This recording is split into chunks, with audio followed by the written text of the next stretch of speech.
All right. I think we are on the air. Oh, that's what's up. Let, What's let up? me What's up?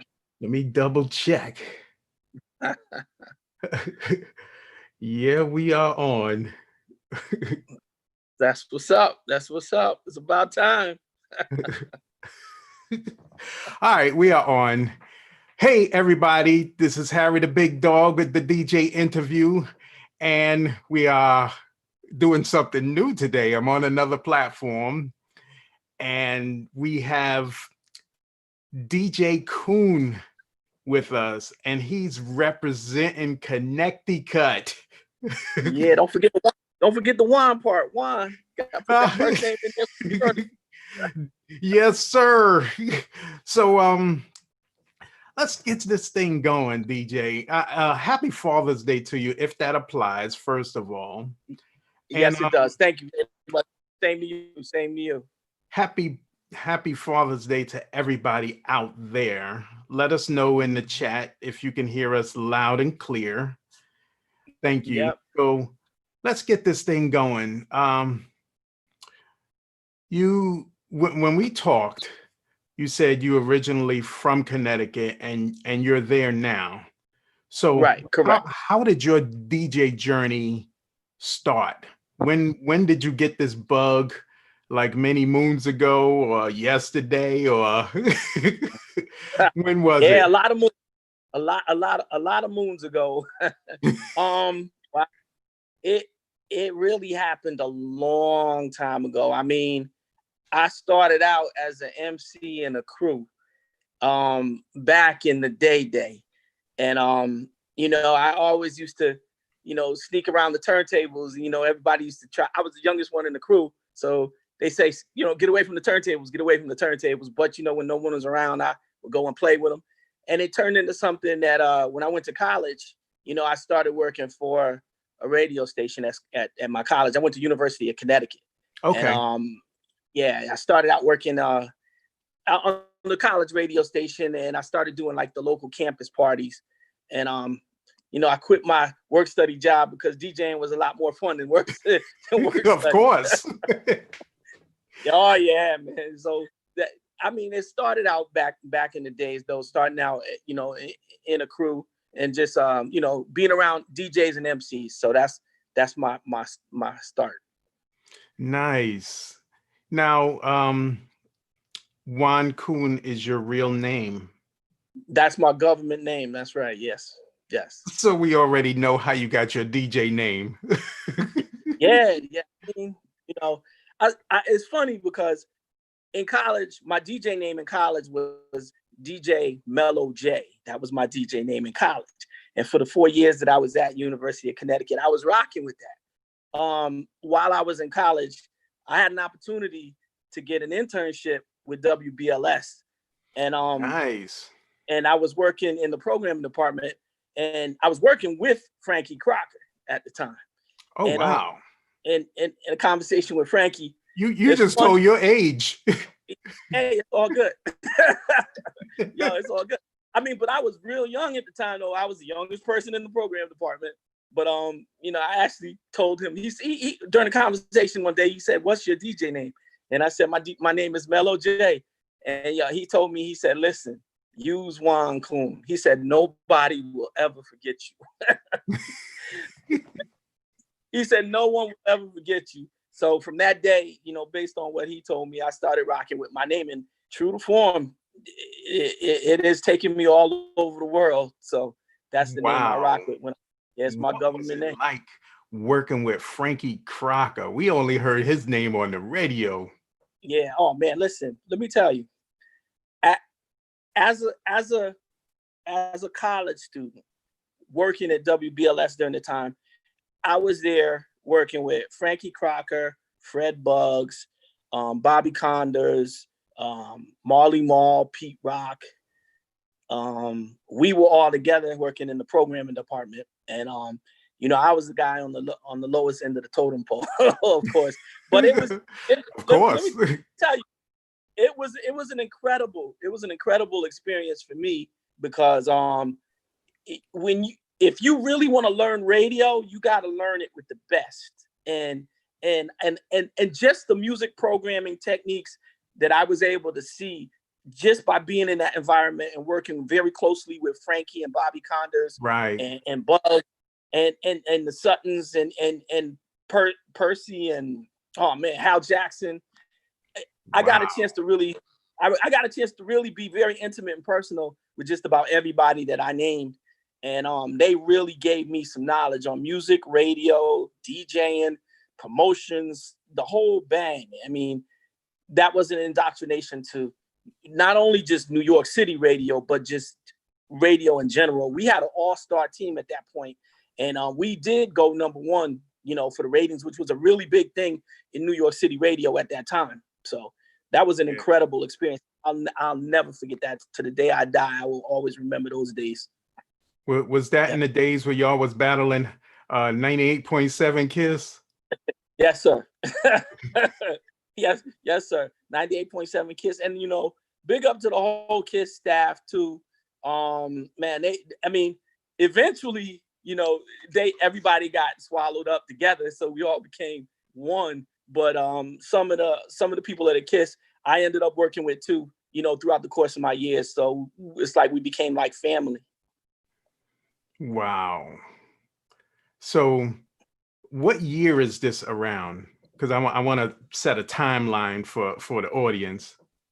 Okay. The late 80s, early 90s. Okay, nice.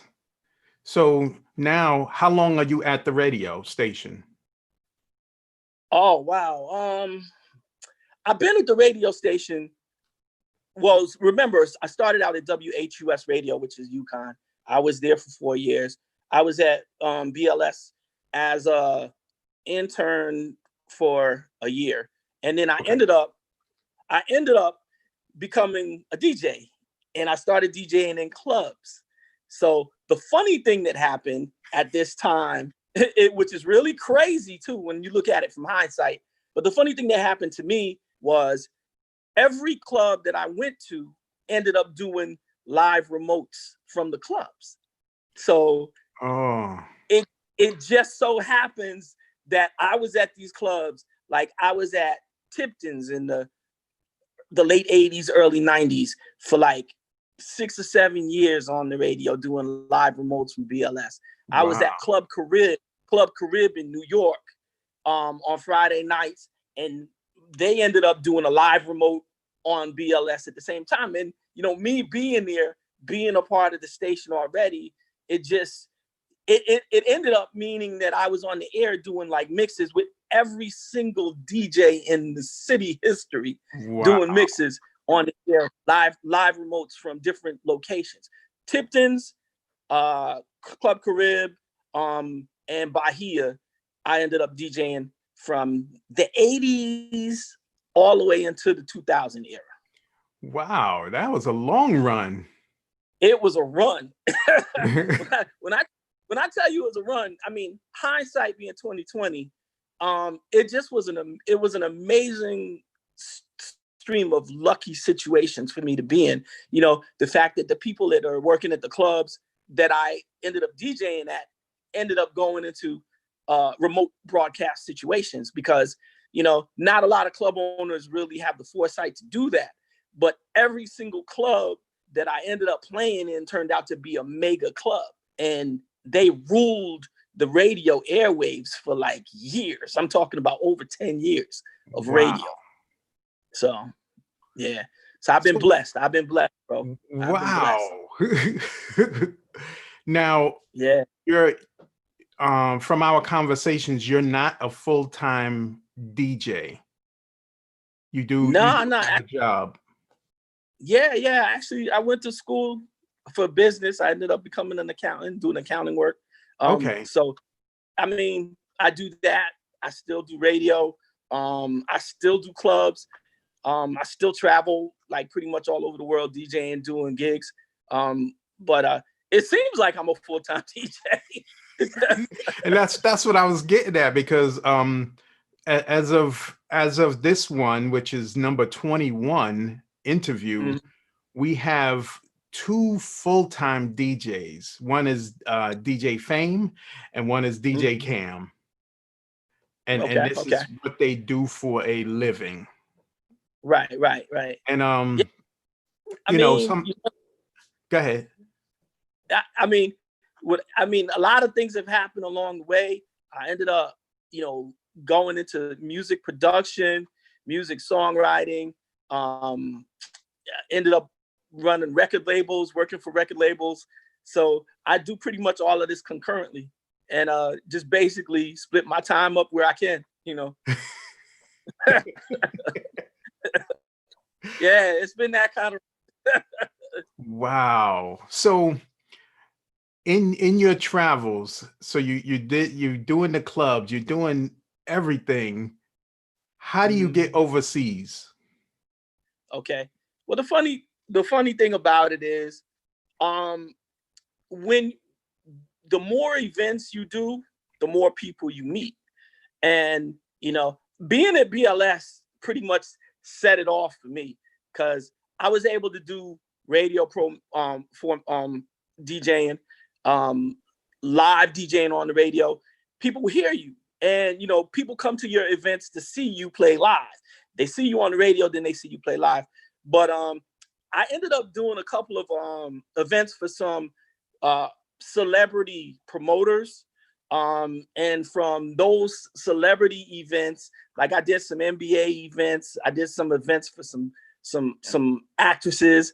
I ended up going to LA and doing some stuff out there in LA with a bunch of different Universal Records people. Right. But I ended up one of the pivotal functions I did, though. I did a party for an African diamond merchant, and at this event, it was an A-list party. All your celebrities, all your politicians, everybody was there. And at that event, it was crazy. At that event, I ended up meeting somebody that booked me to do an event for Muhammad Ali. So Wow. I ended up doing Muhammad Ali's birthday bash at the Hyatt in New York City, and it was the biggest event ever. Like, the presidents were there, Clinton was there, Obama was there. It was that event. And from that, I got a chance to work with Sidney Poitier and Seinfeld. Seinfeld was my MC. Sidney Poitier was my co-host, and we just rocked out. And from there, you meet other people. And I ended up doing parties like pretty much all over the place based off of those events. The Muhammad Ali party really took me to another level. But it all started from somebody believing in me enough to book me for the diamond merchant party. And then it ended up, how do you get overseas, to answer that question? Those parties ended up introducing me to other people who booked me for different events. Like, I've been to Hawaii, I've been to Mexico, I've been to Cuba, I've been to Dubai, I've been to Abu Dhabi. Wow, I've been pretty much road running. I've been to Bahamas, I've been to Puerto Rico, based off of just meeting people at these different functions. Right. So networking is a big key, and we've all talked about that. We got Chris Gloss checking in. We got DJ Howie D checking in. Okay, Howie D, Queens, I think, right? I think Okay. we got DJ So Lovely checking in. Okay, yeah, we rocked the Facebook Live today together. Really? Yeah. Fame too. Fame was on the lineup too. It was So Yeah. Lovely, Fame, NYC DJA, me. I know I was Yeah, listening to them yesterday. Well, to yeah. her Nah, yesterday. I was on the thing with them today. So yeah, Oh, I did the 3 to wow. 4. Yeah, I did the 3 to 4 slot. Wow. Small world, small world. It And, is. We and had it's funny. I had an interview with DJ Fame a couple of days ago, more like a week and a half ago. Wow, these days are just all running. DJ And So check out. Lovely. Fame is part of the Demolition Crew, right? That's the DJ Fame that's part of the Demolition Crew. Yeah. Well, his crew used to rock with me at Club Carib in New York. That's Wow. how small. Small DJ That's world. that's how small it's work. Yeah, DJ yeah. Fame, if you want, check in. That's my yo. That's yo. It's funny, man. It's the world is small, man. It's a small world. Wow. I know Mm-hmm. he when he was on, he was talking about doing cruises and the whole nine and going overseas Mm-hmm. working with Flash. So, Part of the demolition crew, yeah. DJ Demo. Yep, Antoine. Those are my people. Those are my people. We go Antoine, I way. remember him. Yeah, yeah. My boy DJ Tommy Lee introduced me to him one time. We go way back. That's family to me. That's family to me. Wow, it is a small world. Yeah, So yeah. what is it like? You started out with vinyl, I'm assuming. Right. Yeah, yeah. Yeah. Oh yeah. By the time you Oh were yeah. going overseas, were you still playing vinyl? Absolutely Okay. not.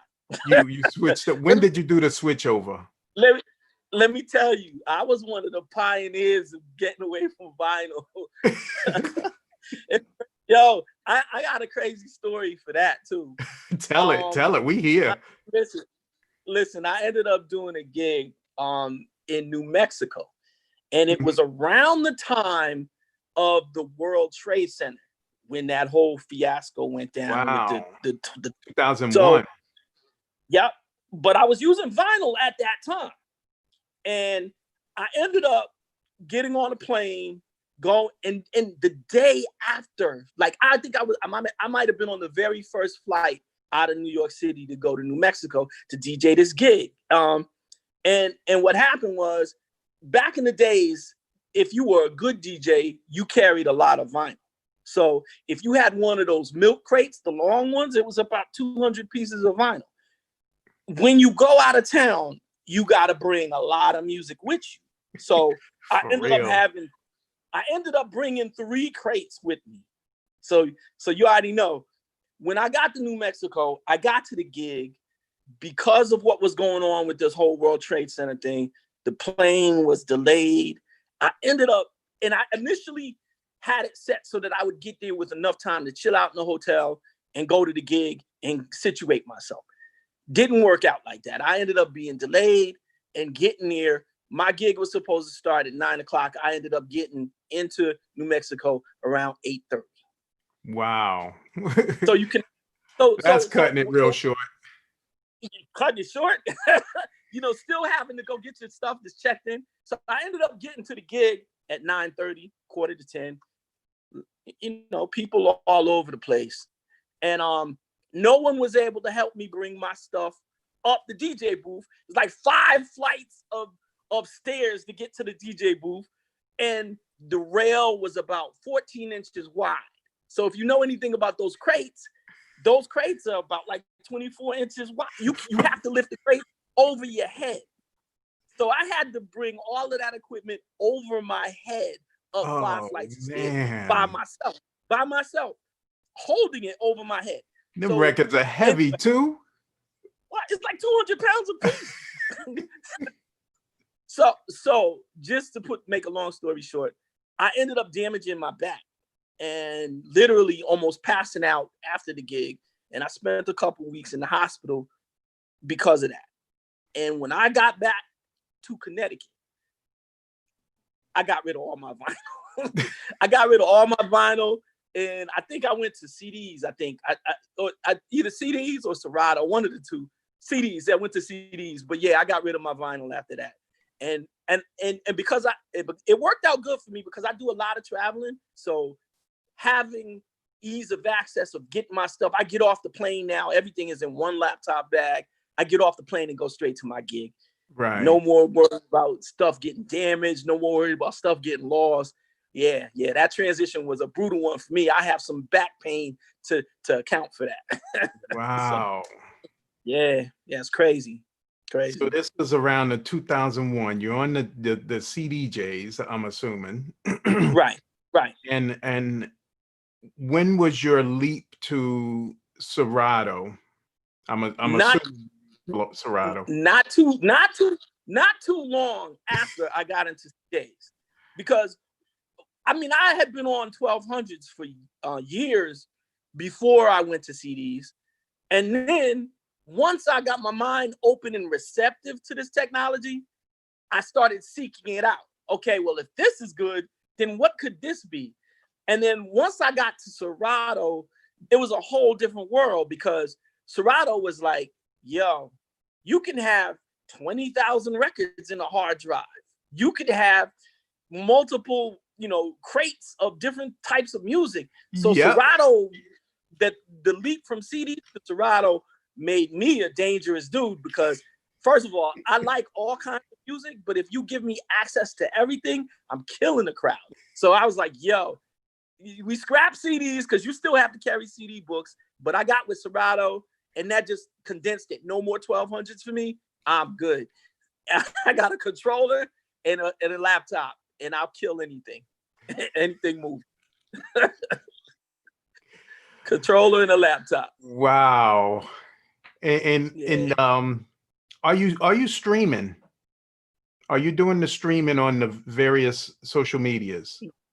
Yeah. I'm doing, it's funny, before this whole COVID-19 thing, I never did a Facebook Live. I never did an Instagram Live. Never. I'm in the club like 5-6 nights a week, like DJing, doing stuff.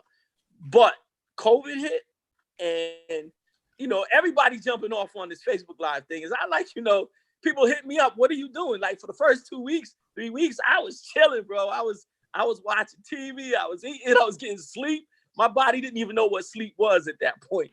But then, and then I actually, somebody said, yo, I got this gig I want you to do. We're going to do it online. And I did it once, and the response has been amazing. It's like being able to see people that haven't seen me in years, hit me up out of the blue.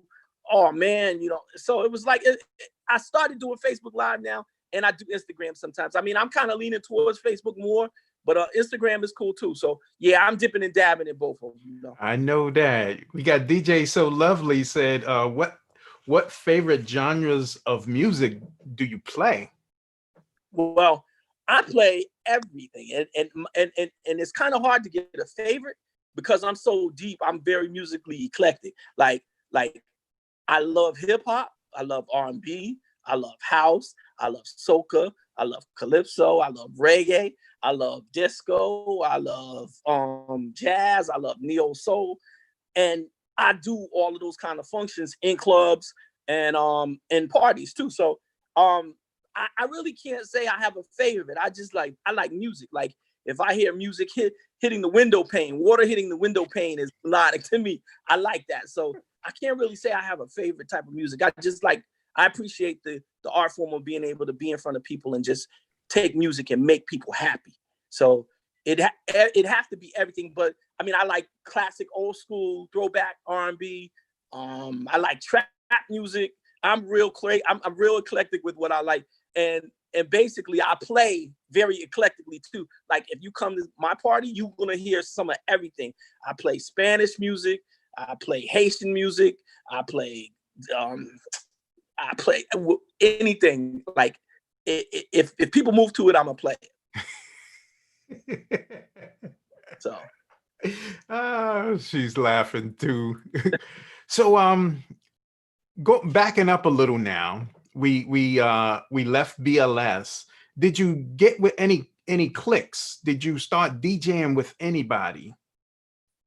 Well, I never really clicked up as a DJ. But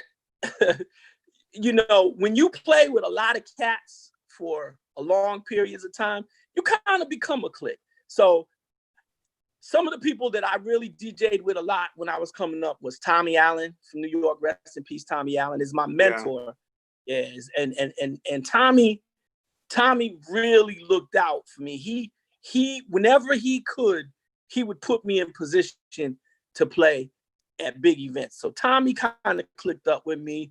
Me and Coco Chanel, the former DJ at Hot 97, we're like click because we started DJing together at a club called Van Dome that's based in Connecticut. And we were DJing there for like 7 years. So we clicked, yeah. Fat Man Scoop, Me, him, and Coco was doing the things together. Chuck Chill Out. Now, Chuck Chill Out is like my brother. Like, that's like my brother. Not even just the DJ I DJ with. It's like my brother. He's like family to me. But me and Chuck start way back in the BLS days. And we went from radio station to radio station, and Chuck always, you know, anytime anything was going on, he called me up, he put me on too. So I have a bunch of people that I click with like that, but I never was like in any pit bulls or any, you know, any squad. I was never squatted up. I used to see Chuck around the Edenwald area all the time. Oh yeah, So he's crazy. I'm assuming he lived around there somewhere. Yeah. Chuck is from the Bronx. He's from the Bronx. He'll tell you that in a heartbeat. He'll tell you that in a heartbeat. From the Bronx, the Bronx. Son, understand? He'll tell you that in a heartbeat. He will tell you that. Yeah, that's my brother though. Oh man, it is a small world. A couple of other DJs was talking about Chuck Chill Out too. Small world. So now we getting going forward. You're messing with the Serato already. Right. Where are you now with your DJ career, and where are you looking to go? Did you do your pinnacle, or are you looking at, you know, I'm going to do more. I'll retire from whatever I'm doing, the accounting, and do more. Well, I mean, a lot of other things happened during the course of that whole situation, because I didn't always do accounting. I was working for record companies too. So I ended up working for Warner, and I ended up writing and producing. So it's funny, but I got a couple of records. I produced a couple of records. I started getting deeper into the production, into the music side of things. No matter how much I try to leave DJing, though, it keep pulling me back, right? It always comes and just snatches me. Like somebody will say, "Yo, I got the biggest party ever for you to do," and I'm like, "Man, I'm trying to concentrate on this." And it's like, "Yo, you got to do this party," and I end up DJing at the Staples Center in Los Angeles. Oh, nice. That kind of stuff. So, I mean, but where am I at now? It's funny, but what this COVID-19 experience has taught me is that there really isn't a pinnacle for a DJ that has ability and that has the connections. If you have the ability and you have the connections, you can go all over the world, like literally, because a lot of people that are reaching out to me now on these different networks are from UK, Belgium, Germany, Japan. I'm getting calls from people in those different places because I have records that are out in those different markets right now. Oh, so they know you and familiar with you.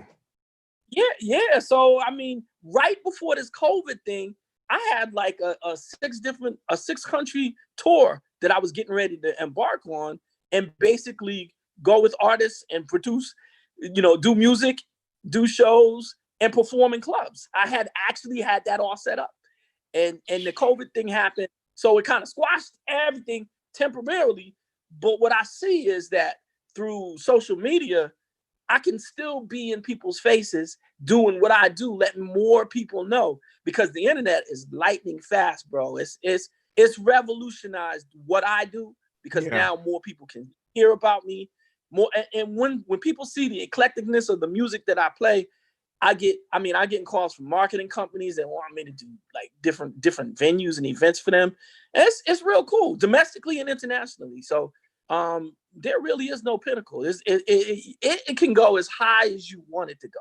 So my thing is learning more about the technological side of what I do. They have now, you can do live streaming from before this COVID thing. You could do live streaming from one spot and be on a broadcast in 6 different clubs, 7 different clubs.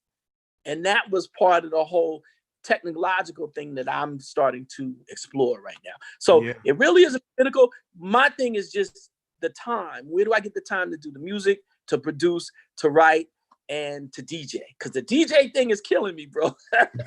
I tell you, I tell you honestly from the bottom of my heart. It like every time I try to step away to do something else, those turntables call me back. Mhm. So That was one of the things I was talking about yesterday was the tech part of the DJing. And right now, right. with this stream now, we're streaming to YouTube, we're streaming to Twitch, Mhm. we're streaming to Right.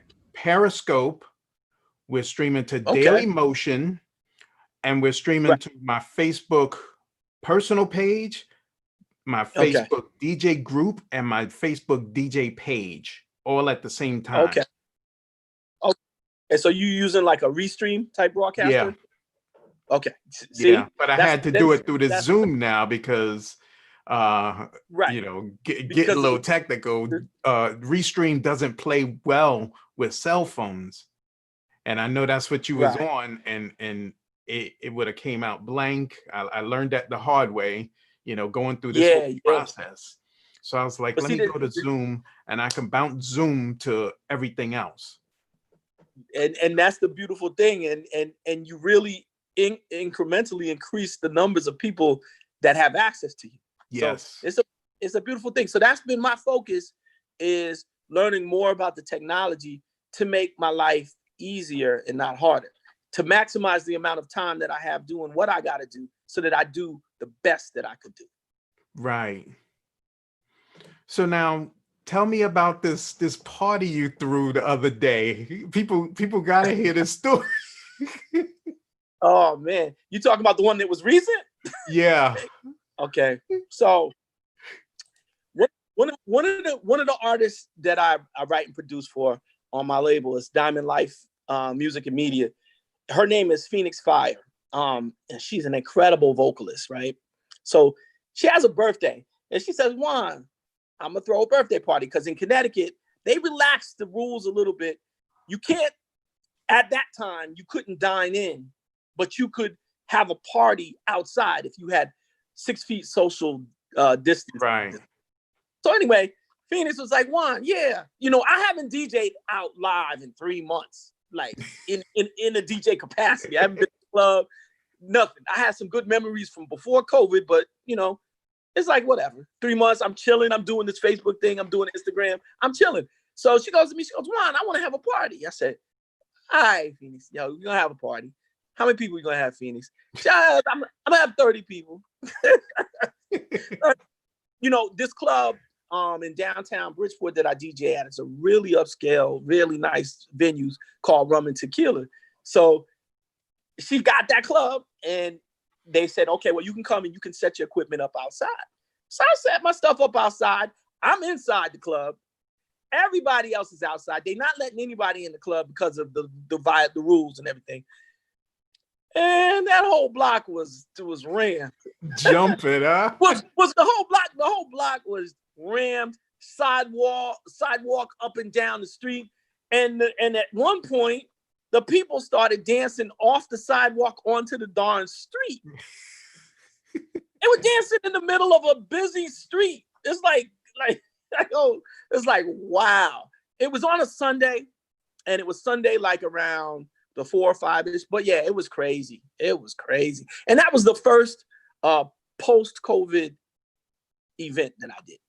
What were your feelings when you excuse me, what were your feelings when you went to this and like nobody's near you? I'm sure you didn't want to be near nobody.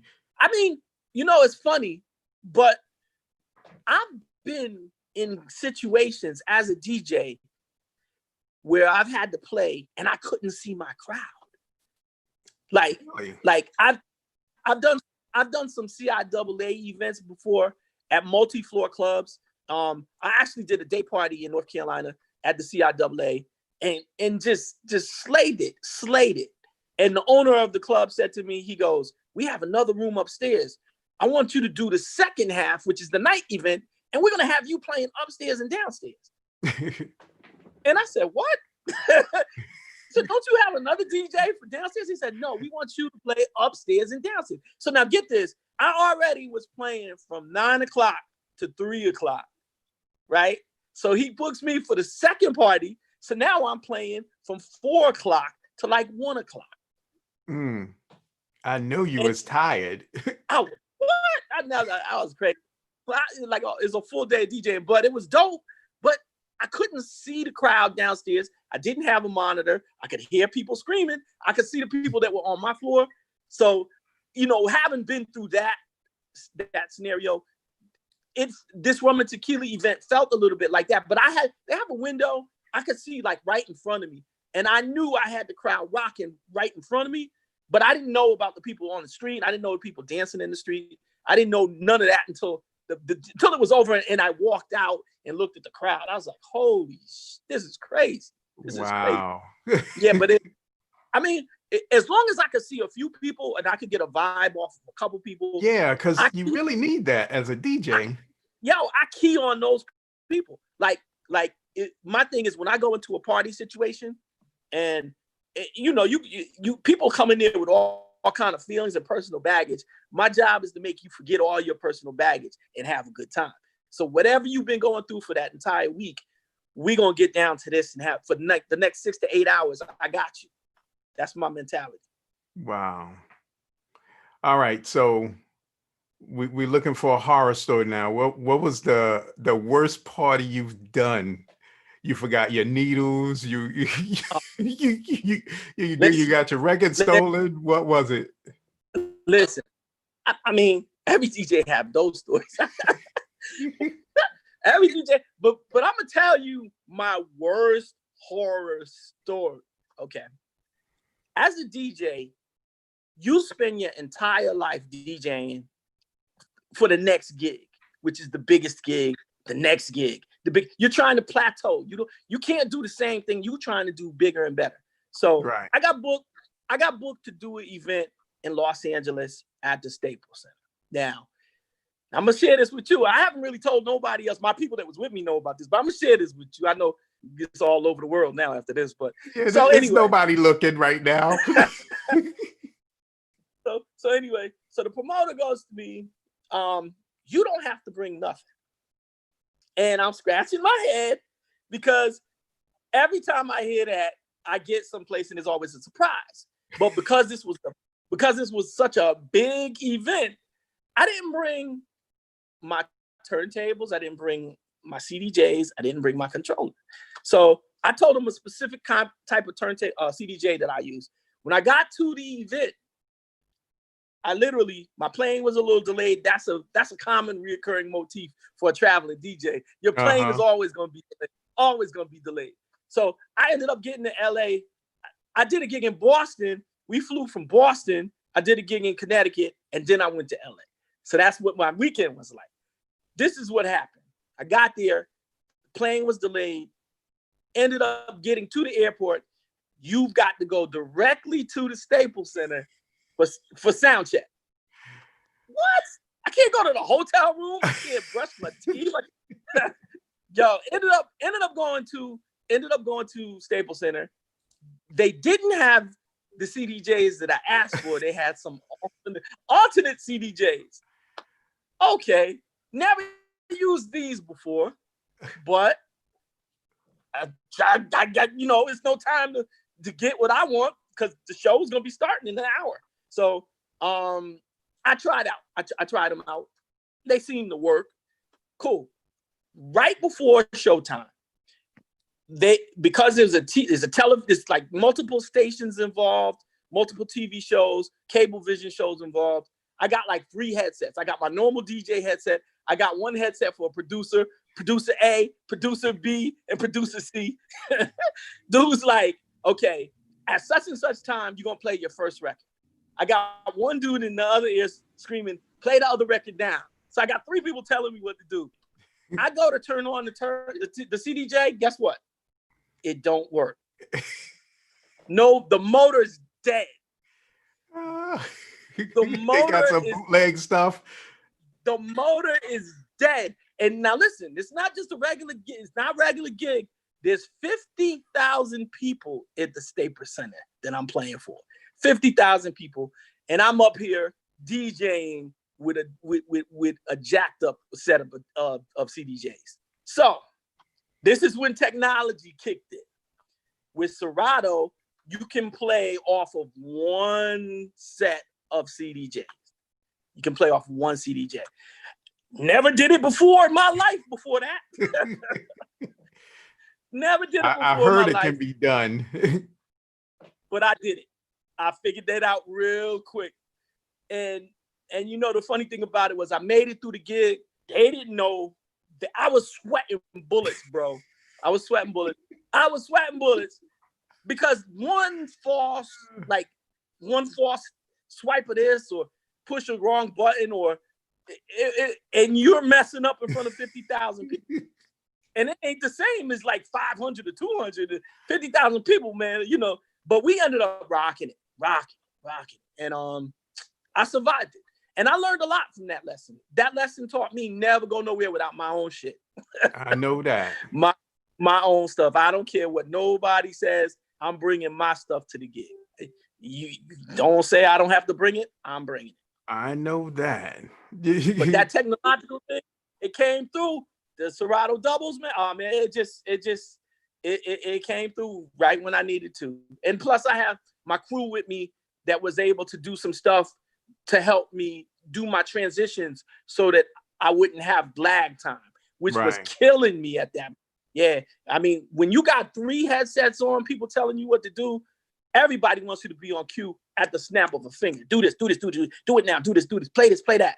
So, you know, I had one person had one headphone on, he would tell me. So the information, I could focus on what I was doing and they just related to me and everything worked out.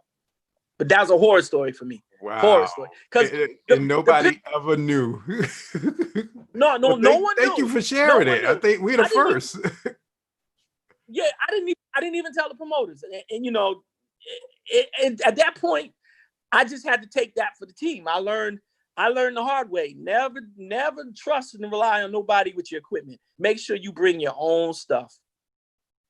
Made it through though. And when you do stuff like that, that makes you stronger. That builds your character and enables you. Like there's no situation as a DJ that I don't think that I can't solve on the spot. I've seen the craziest situations. I mean, I've been places where I was DJing at other places and the speakers blew on fire.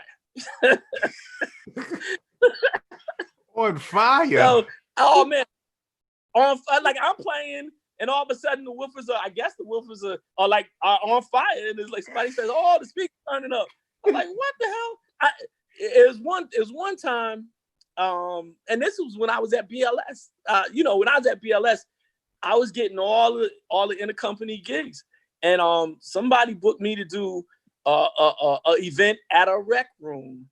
So I get down there with all this equipment, and they didn't bother to tell me that the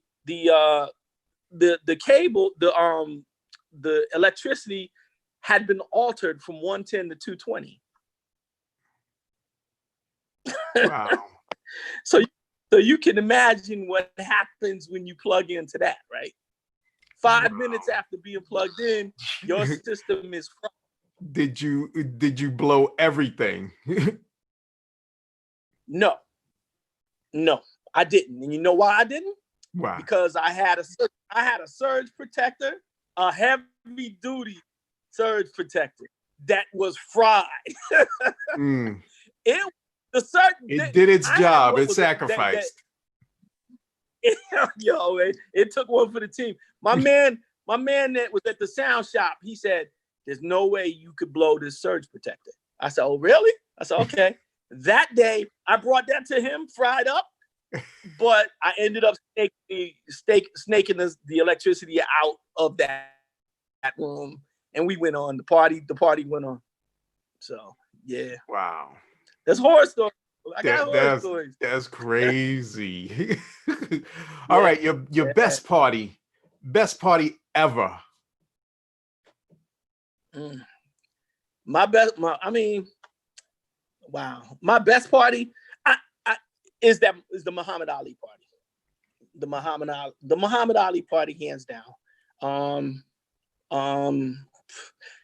Aside from, it was real funny. I'm gonna tell you how that happened too. I did the party for the Diamond Merchant, and I met a young lady who said she represents certain individuals. And she was like, oh, well, we want to book you for another event in New York. Are you available? Gave me the date. I said, yeah, I could do it. Didn't tell me who the party was for. She just said it was going to be a very high profile person. and you got to get an FBI clearance. I'm like, huh? I got to get a clearance? Clearance? So yeah, they had to do a background check on me, run some information on me. So wow. Yeah, okay, I'm there. For a DJ gig, you got to get a clearance. that should have told you something. It no, at the time, it really didn't tell me much. I just knew it was going to be a big party, and she was bugging because of the music that I played. And she said, I have the most diverse crowd for you to play for. I said, okay, cool. So I ended up throwing all my equipment in my van, and me and my boy jumped in my van. We rode to New York City. Now, I knew something was wrong when I couldn't get to the event venue because there were like 20 or 30 news vans on the streets curling around 3 streets. Said, that's when you was like, blocks. Something's up here. I said, something is wrong. Something is wrong. I looked at my man, his name was Terrence. I said, Terrence, something's wrong. I said, we can't get to the event. So I ended up flagging a cop, and I said, yo, I'm the DJ for this event. Can you get me through this mess?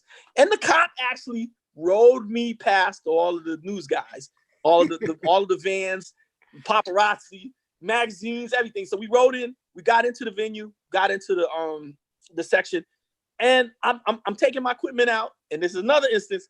Oh, you won't need any of that. What? Just bring your laptop and your controller. Okay. So I ended up bringing my stuff in there. And then I walked in and I saw the world. I'm talking about kings, presidents, actors, politicians. Wow. Man, Jerry Seinfeld, Sidney Poitier. Sidney Poitier is going to be your host. Hi. Jerry Seinfeld is going to be the MC. Woo! I mean, and then I said, so I said to Sidney Poitier, I said, who's the party for? Because no one had told me. No one had told me up at that point who the party was for. And he said, oh, for Muhammad Ali. That's why all these people are here. And I was like, wow. Man, listen.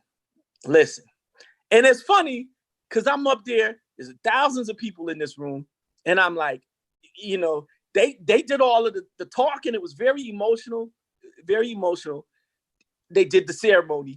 And then Seinfeld looks at me and says, now it's on you, to do your thing. So now all these people suit and tied up.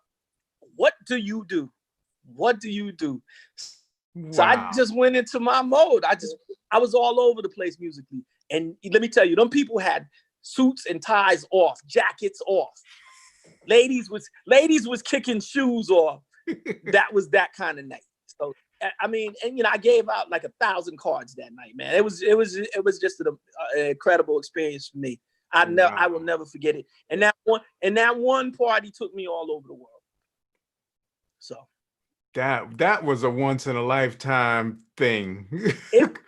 It was a once in a lifetime thing.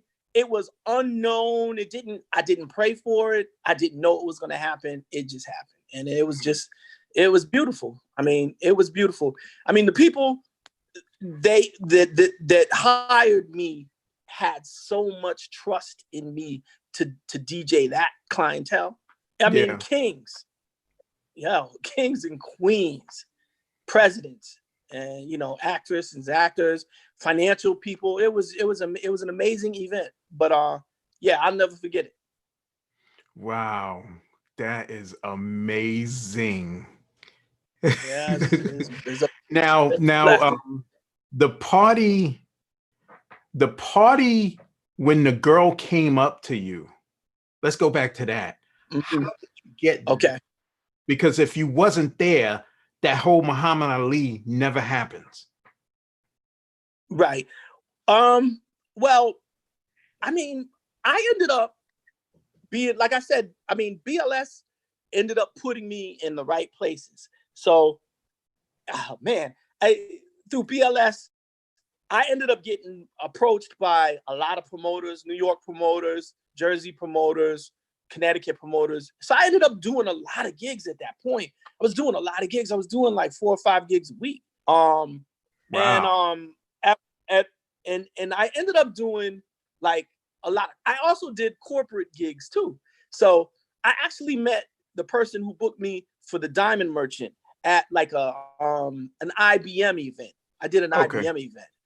And you know, she was like, you know, once again, everybody's bugging out over the eclectic mix of the music. They're like, this is perfect for what we want. You cater to just about every demographic. And I said, yeah. And I said, she said, well, do you think you can, you know, I have some clients from Africa. Do you think you can, you know, do that too? I said, listen, I can do anything. Put me on. You know, once again, it's like my love of music. It's like, I didn't really know at the time that was going to be that type of event, because once again, it's the same scenario. I pull up to the place. It ended up being this like real like highbrow event, and people just going in. They was like, but this one was more social. It was like his birthday party, and he just brokered like some $3-4 billion deal. So it was like everybody was happy. So it was easy to give that kind of energy back to them, because they were all happy, and the stuff was flowing everywhere. The wine, the champagne, and the spirits were good. And it's not hard to play in that kind of atmosphere. People are feeling good. You just give them what they want, and they take it. They take it the rest of the way. So that was opened up through that channel. Nice. So that big time networking and being in the right place. So Yeah. you know, we're up on the hour. I got a few more questions, and then we can Sure. break. I know you want to enjoy a little bit of the Father's Day. um, Yeah. Listen, I got my Father's Day celebrations in before you. oh, okay. So we good then. Yeah. We All good. right. We good. So oh, that is like amazing to me, you know, where this DJing thing can take people, you know, playing the Oh music and playing what people want to hear, yeah. Mm-hmm. and just the places it can take you. So Oh yeah. Yeah. going forward, this is one of my own personal last questions, but not the last. What would you Right. Right. tell a DJ who's just getting into the business, who don't know nothing, you know, don't have no type of connections? What do you tell that person? What advice do you give them? Well, use technology to to overcome anything that you might encounter. Use technology to overcome anything you might encounter. Study your music. Study your music. Um, no one knows if they're going to be a local DJ, if they're going to be a world traveling DJ, if you're going to be a DJ that plays for the stars, if you're going to be a DJ that plays for some place like Dubai or Abu Dhabi. You don't know any of that. But if you don't know about those places and you don't know the musical climate, you can't do it. So you have to be well versed in the different musical climates of everywhere so that you can go and play anywhere. And you need to do it as soon as possible, because you never know what's going to happen. You never know. Like, I'll be honest with you. If you look at where I've been and the things I've done, I was born in a small town called Norwalk, Connecticut. 5-10 years ago, I would have never told you that I've done the things that I've done. I've never had any idea that I was going to do these things. They happen. And when things happen, you have to be ready. That's one of the things that I learned from my BLS days with the Suttons, Chuck Sutton, Percy Right. Sutton. Basically, Chuck used to drill in my head. He said, be ready for anything. Anything that happens, just be ready for it. He said, learn different styles of music. You know, he was very eclectic with And with what he did, and Clay Berry from BLS2, you know, I ended up working with him very closely. And those were some of the things that they told me. Just learn the world. So for the up and coming DJ, in addition to using technology, make sure you study about more than your immediate surroundings, because you never know where life is going to take you. So if you know more about other places, you'll be able to DJ and get work in other places. And that's usually how it works. That's how it works. That's my. I was going to ask you, you know, about your DJ music play or selection, Mhm. you know, and Mhm. how did you learn that? You touched on it a little with Right. I forget the person you just said, but the person saying learn different types of music. Now, how was you able to learn the different types? Because I know DJ Fame, I've heard him play, and I know he plays different type of stuff, because he was playing stuff I'm looking like, what is that? Well, But see, how did you get that's around that? that's a great question, and it's funny you mentioned Fame's name, and I'll tell you, one of the things is, as a DJ, I've been blessed to play alongside of every major DJ you can name. I mean, I'm starting with Funk Master Flex, Red Alert, Pete Rock, Kid Capri, Coco Chanel, Chuck Chill Out, Tommy Allen. I mean, the list goes on and on. Mr. C. I played with everybody. And Wow. one of the things that I've been blessed with is being able to watch what other people do. I see how music affects people, but I've been able to be blessed with personal one-on-one, in your face tutorials with the biggest and greatest DJs in the world. So when I tell you I learned a lot from the people that I play with, it's so true. I mean, Fame was in a situation where he was running with Demo, and Demo happens to be one of the most versatile DJs I've ever played with. Demo is another one of the cats Right. that basically we nurtured each other in that situation at Club Carib. I have nothing but love and respect for Demo, Daryl James, Jonathan Donker, Tony Humphreys, Yeah. Louis Vega.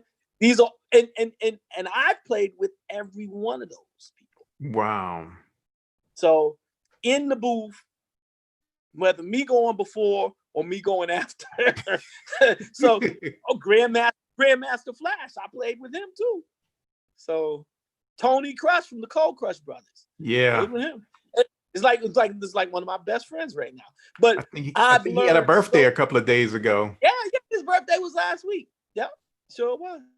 But I've learned so much from them, just being in the environment with them, and basically, learning music. They were my instructors.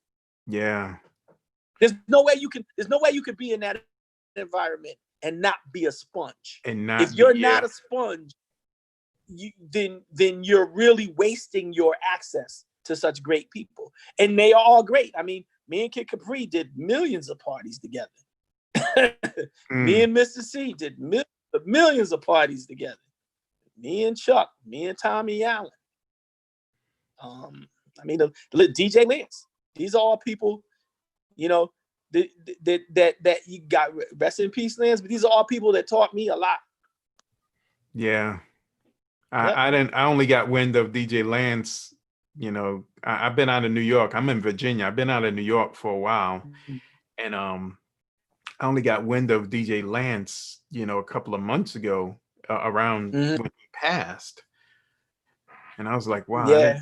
I I didn't even mean, know there were any big people like that in Brooklyn. I think he was out of Brooklyn and ruled over there from what I yeah, heard. yeah. I mean, Lance was running. I mean, you got different people doing different things in different parts of the city, but he's one of the integral people who actually started that whole grown and sexy movement. Lance was the man. But it's funny, one of my boys, Grandmaster Jay, is a huge DJ from the Virginia area. I don't know how long you've been there, but he's like one of my best friends. So he's based in Virginia, and me and him roll. He's doing a lot of other stuff. Dude's actually doing a lot of political stuff now, but he's another one of the people that I rock with on a Wow. musical What level. part of Virginia, you know?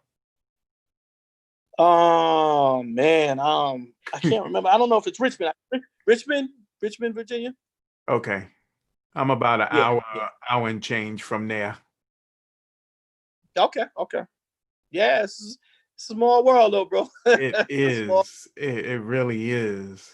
And I know people, I'm listening to your story as a interviewer, but as a fan too, like, wow, this dude has done a Yeah. lot. You played in front of these caliber type of people, not to Yeah. knock any of the DJs here. Everybody, we've had everybody from your local DJ to your DJ that Mm-hmm. played with Ashanti, to your Mm-hmm. DJs that had that have radio stations, Right. and everybody's story is just amazing. That's why I'm doing this 30 days of getting DJs to tell their story.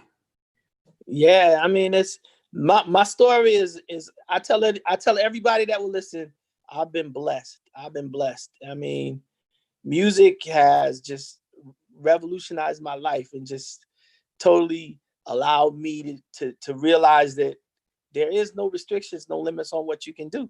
Music has opened up a world for me that I don't know. I just can't think. I can't live without it. So yeah, it is. It's a blessing. It definitely is a It's blessing. crazy. It's crazy that Yeah. where playing music can take you, playing music the right way. And everybody, they have their story. We've had DJs on here that only their first party was like in November of 2019. First party, Yeah. I don't know if it was a first party ever, but first paying gig. Right. We got DJs like DJ So Lovely, and when we did her Mhm. interview, she just had that spark like we had back in the day of wanting to Right. DJ so bad. Man. I'll play anything, and studied, digging into crates, except she don't have crates yet, Yeah. digging into She MP3s. got I don't know how you Serato do that, crates. but She got Serato crates. and we got DJs that been doing it for the last 40 years. We got DJ Woody Wood. He's been Okay. on, your Sirius XM Right. radio station. He's been in Philly playing, we've had a lot of people here, and still got what's today, the 21st. Still got 8-9 more people. Oh, I'm at the 9 end, more man. I'm DJs. coming at the Yeah, so I'm coming at the end. I'm You coming. here on I'm coming. Father's Day, so thank you much, man. Oh man, yo, that's dope. That's dope. Well, and we got people saying in the chat, "Happy Father's Day." Hey, George Thank Massey, Happy Father's Day. George thank Garcia, you. Happy Father's Day. Yeah. Thank you. And DJ So Lovely said, "No crates yet." She got Serato crates. Got Serato crates. The Serato crates. You just drag them in. Yeah, a crate is a crate, man. It does what it do. But yo, it was great having you. Yeah. We're 15 after. Would you be willing to come back another time? Anytime, man. Anytime we can put love and light out in the universe. You got my information. You holler at me, man. We can do part 2, part 3. I got more Yeah, stories. I know you got more stories, and I want to go enjoy Father's Day a little bit. Yep, So no problem, yeah, no doubt. we'll come for part 2, 3, and 4, because your career and the places you've been, just your overseas adventures, for a DJ who's never been overseas for DJing. I was in the military and I've been overseas. But for a DJ who's never been overseas for DJing, you know, that is like crazy. Like, you know, how do you carry records? How do you ship them? Yeah, You know, that's a whole another section in itself for people it to it be enlightened and educated on what to do. I don't it, know if you knew all of that from firsthand, but now you know. listen, all it takes is that one experience, and then you know it. Yeah. Like I could tell you about Abu Dhabi, Dubai, Dominican Republic, Cancun, Hawaii. Those are some of the places, the farthest places that I And then to like. put your Literally, final on the plane, hoping that it gets there, knowing that stuff disappears. yeah, yeah, yeah. There's certain tricks. There's certain tricks. You book flights, you book gigs so that you get in the day before if you can. Now, because my DJ schedule is crazy, I'm DJing 5, 6 nights a week. So what happens is I'll have to leave one place to go to another to DJ. Now, when I first started out, I was taking everything. I was doing everything. But after now I'm starting to be a little bit more selective. So it's not everything. Yeah. Get in the And day, you get get in the day, you get in the deserve day to do before. that.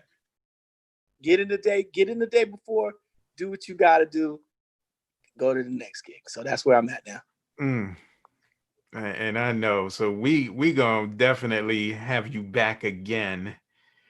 Um Appreciate you. Thank you for having me. Thank you for having me. thank you Real for talk. being here on Father's Day, especially. So this is Harry the Big Dog, and we got DJ Juan Coon here Yes, signing sir. out. Yes, sir. This is the DJ interview, and we will see you 8 o'clock tomorrow night. All right, fam. Thank you for having me.